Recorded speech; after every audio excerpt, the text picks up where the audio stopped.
ہماری پیاری ماں حضرت سیدہ عائشہ صدیقہ رضی اللہ تعالی عنہا فرماتی ہیں زبان کی حفاظت کرو کیونکہ عزت ذلت کی یہی ذمہ دار ہے۔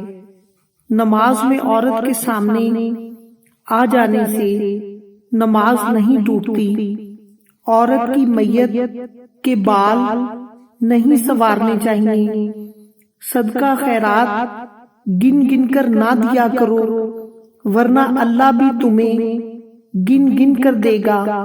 مہمان کی خاطرداری میں خرچ کرنا فضول خرچی نہیں۔ مسلمان کا جنازہ اٹھانے سے وضو نہیں ٹوٹتا کیونکہ مسلمان پاک ہے۔ بہترین خصلت زبان کی حفاظت ہے۔ حق کا پرستار کبھی ذلیل نہیں ہوتا، خواہ سارا زمانہ اس کے خلاف ہو جائے۔ سچائی کی مشل جہاں بھی دکھائی دے اس سے فائدہ اٹھا، یہ نہ دیکھ کہ مشل بردار کون ہے۔